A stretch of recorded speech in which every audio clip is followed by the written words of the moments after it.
Friends, कैसे हैं आप सब। मैं उम्मीद करता हूँ बिल्कुल ठीक है। तो बच्चों, आप बच्चों की डिमांड थी कि सर बिजनेस इन्वायरमेंटल स्टडीज़ के बारे में कुछ क्वेश्चन बताओ जो इंपॉर्टेंट एग्जाम में आ सकते हैं। तो मैंने वो क्वेश्चंस देखे, कुछ क्वेश्चन बताए जो मुझे लगा कि नहीं सर, इसकी इंपॉर्टेंस काफ़ी ज़्यादा है एग्जाम पर्पज़ के लिए। तो बच्चों, मैं तो अभी भी यही कहूँगा पढ़ के सारे क्वेश्चन जाने, लेकिन हाँ, जिन बच्चों का टाइम कम है, जो बच्चे वर्किंग जॉब वगैरह में लगे हुए हैं, उनके पास इतना टाइम नहीं मिल पाता स्टडी करने का, तो ये कुछ क्वेश्चंस ऐसे हैं जिन्हें आप पढ़कर भी आप ये क्लियर कर सकते हैं, अच्छे नंबर भी ला सकते हैं। बाकी पढ़ के सारा जाएंगे तो बहुत अच्छी बात है।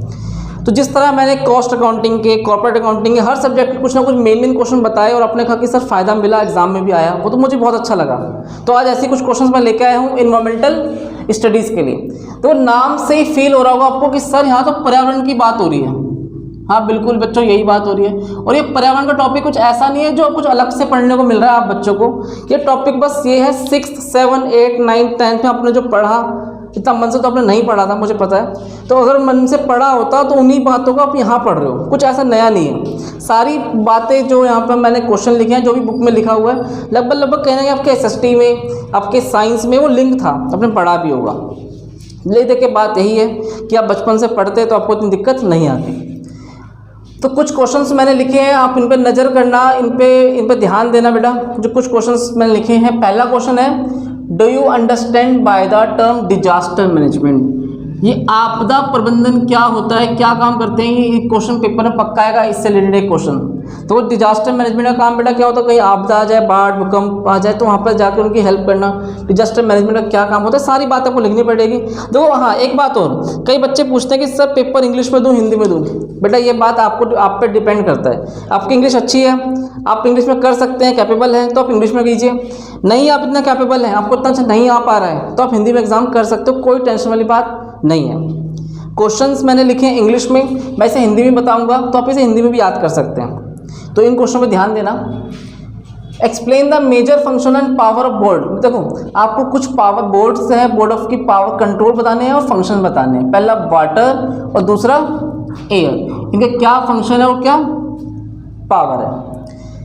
डिफरेंशिएबल बिटवीन, देखो एक डिफरेंशिएबल वाला क्वेश्चन तो एग्जाम में आना ही आना है। 3-4 पार्ट आपके डिफरेंशिएबल में आएंगे।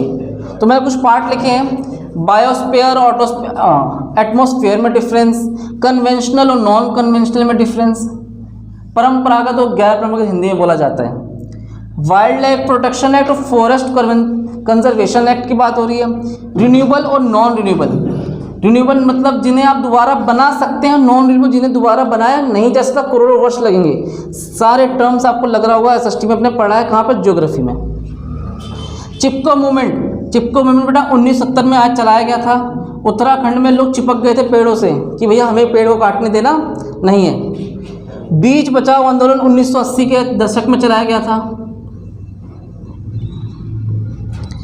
Biosphere reserve and national park में क्या डिफरेंस है ये पता होना चाहिए। बायोटिक और अबायोटिक, जैविक और अजैविक में अंतर, जैव अजैव में अंतर।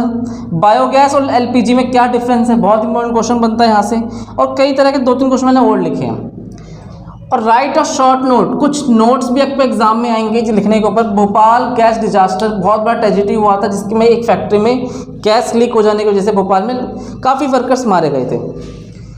मॉनिटरी प्रोटोकॉल एक ऐसा प्रोटोकॉल था जिसमें कहा गया था कि हमें CFC गैस को ख़त्म करना है, क्लोरोफ्लोरोकार्बन जिसमें आपके AC वगैरह में यूज़ होती है, रेफ्रिजरेटर में यूज़ होती है। तो ऐसे गैस को ख़त्म करने के लिए हमने एक प्रोटोकॉल पे साइन किया, भारत भी इसमें शामिल हुआ था, पहली बात। अब देखो आपने देखा होगा, सुना भी था कि इन गैसों का इफेक्ट क्या पड़ता है, ओजोन लेयर में, जो आपकी ओजोन लेयर है उसमें छेद होने लगा था, डिप्लेशन होने लगा।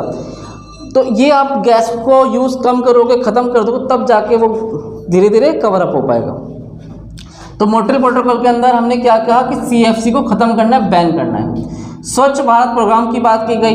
बायोडाइवर्सिटी ऑफ मेजर थ्रेट्स, झूम कल्टीवेशन क्या होता है, बहुत इंपॉर्टेंट क्वेश्चन है। जिम कॉर्बेट नेशनल पार्क कहाँ पर बेटा, उत्तराखंड में है ये, इसके बारे में बातें बतानी है, कुछ शॉर्ट नोट लिखना, लिख देना। मैंग्रोव फॉरेस्ट के बारे में बात करनी है। एसिटिक लोयन कहाँ पाए जाते हैं, एसिटिक लोयन बेटा Kaziranga national park, Assam. Sustainable development क्या है, आपको अपने संसाधनों का इस तरीके से विकास करना है, रखना है ताकि आप भी यूज़ कर पाओ संसाधनों को और आने वाले बच्चे भी यूज़ कर पाएँ। अगर सारा का सारा पेट्रोल आप ही खर्च कर दोगे तो क्या आने वाले बच्चे यूज़ कर पाएंगे, नहीं। हाँ वह ना, नहीं कर पाएंगे। लेकिन अगर आप अपने संसाधनों को बचा के रखोगे, इस तरह यूज़ करोगे, आपको तो फ़ायदा मिले और आने वाले बच्चे भी यूज़ कर पाएँ। सस्टेनेबल डेवलपमेंट, धारणीय विकास, धारणीय विकास।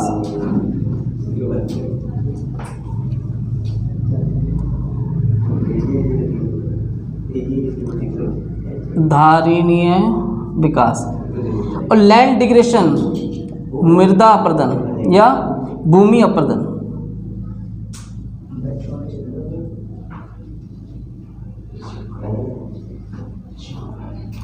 तो ये कुछ क्वेश्चंस ऐसे थे जो मुझे लगा कि हाँ इंपॉर्टेंट है, जो क्वेश्चन आप एग्जाम में आ सकते हैं। Sustainable development, land degradation, acidic loin, कुछ पार्ट्स ऐसे थे तो आप इस पर फोकस करके जाना। एग्जाम में पढ़ के सारा जाओगे तो बहुत अच्छी बात है, लेकिन टाइम कम है, नहीं कर पा रहे हो, तो ये मेन क्वेश्चंस हैं, आप इन पर फोकस करके अच्छे नंबर ला सकते हैं। धारणीय विकास।